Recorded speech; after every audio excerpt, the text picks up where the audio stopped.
What is going on, you guys? Wired here. Today we're going to be talking an in-depth review on the new first-person shooter from Ubisoft called Xdefiant. This game has been in beta for quite some time and it's now officially out for legitimate release, so let's talk about this game.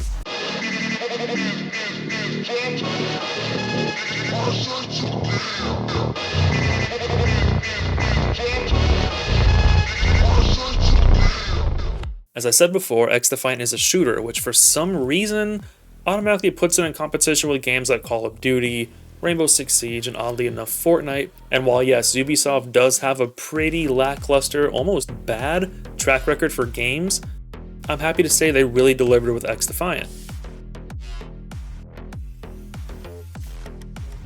A big strength that Xdefiant has is its faction system. Each faction available has different abilities which offer two separate abilities for each faction to really change up the gameplay of each match. The Cleaners have a fire-based explosion moveset, whereas the Echelon agents are stealth as well as radar type abilities. Each faction having such a different style really makes team synergy that much important when playing the game. Modes are objective based, things like zone control and point holding are very important, and each mode plays to the strength of each faction. I'm a stealth player myself, so the Echelon faction has me right at home, but if we're playing a game mode like Occupy where we're focused on zone control, I'll swap over to a Phantom for that added bubble shield. Factions are a great implementation, and I hope to see added skins and abilities in the future for each one of them.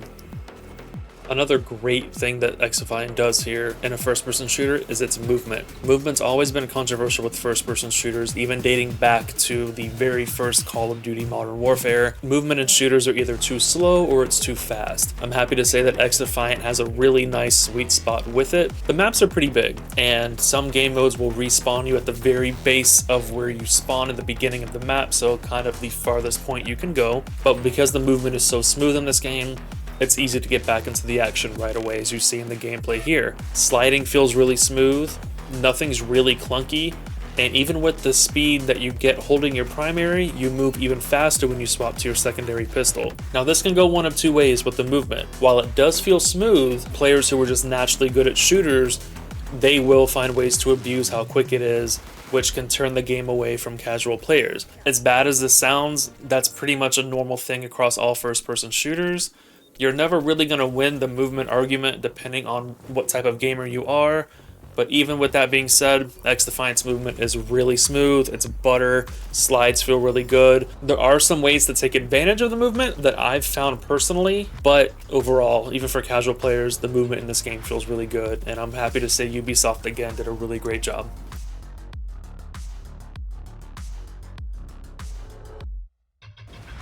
Now with most first-person shooters, such as Call of Duty, Apex, really any game where you pew-pew a gun, you're going to have issues with time to kill or TTK. Essentially what time to kill is the amount of time it takes from the first bullet to hit the target and how long it takes for the target to die. It's inherently like a measurement of a couple seconds. Some games it's fast, some games it's slow. This game it's very inconsistent, which can turn off a lot of players. What I mean by inconsistent is, if I have a submachine gun and it takes me 8 to 10 to 12 bullets to kill you, but while I'm shooting you, you can just turn around and pop me one time with a shotgun, that's inconsistency. With that being said, the assault rifles and the submachine guns in this game are vastly outplayed. They're not as good as the shotguns or the sniper rifles. Now granted, you can argue realism and shotguns and snipers should be one-shot kills, and that's a very worthy debate, but don't make them one-shot kills at the behest and the deficit of the other weapons in the game, because someone like myself who normally plays submachine guns in a stealth playstyle is being forced to play sniper or shotgun, which will turn me off to the game. Just personally, I have already seen a lot of people say the TTK is causing them to already uninstall the game, and this game's been out for 3 days. So it's very worrisome to see that there's already a big complaint about the time to kill in this game, but like I said, it's a shooter, it's always going to happen. This is the first game that I've seen where it's disgustingly blatant that assault rifles and submachine guns are vastly outclassed by snipers and shotguns. Now I know I said factions were a major plus in the game earlier in the video, but ability management is something that needs to be looked at all over again. Now what I mean by ability management is during the course of a game, it feels like the Echelon faction, for example, gets their ultimate only once in a game, whereas the Cleaners or the Phantoms get them 2 or 3 times. In objective-based modes, similar to the ones in the game, ultimate moves can make or break if you will win the game or not. Seeing ultimates being popped all throughout the match while you're still waiting for yours is an unfair disparity, and it becomes incredibly noticeable over time that you aren't able to pop them as often.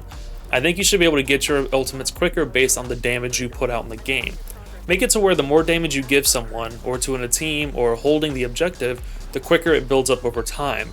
This would also motivate you to play more aggressive, and you end up being rewarded for your abilities faster for inherently playing the game as it's intended. I don't believe there's a game that has a system like that, but I definitely think that there needs to be more implementation that rewards you for playing the game as it is.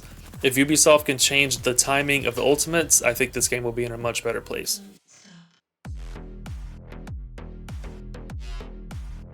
Overall, the verdict being Xdefiant is a great shooter. There's a lot of potential here with this game. It's very fun to play, casual or not. Even with the cons that we've listed, if Ubisoft can maintain this game and really show support for the community and want to see it cultivate and grow to a real competitive multiplayer shooter, everything is there. The foundation is there in this game. It's really just up to Ubisoft and how they manage it. Game feels really good. It's not clunky. I think it's going to really make casual players want to get better. But overall, I think Xdefiant is a solid shooter.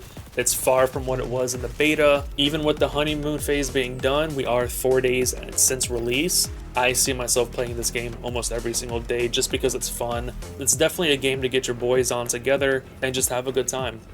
Let me know in the comments below what you guys think of Xdefiant, if it's a multiplayer game of your choice, if you think it's better than Call of Duty.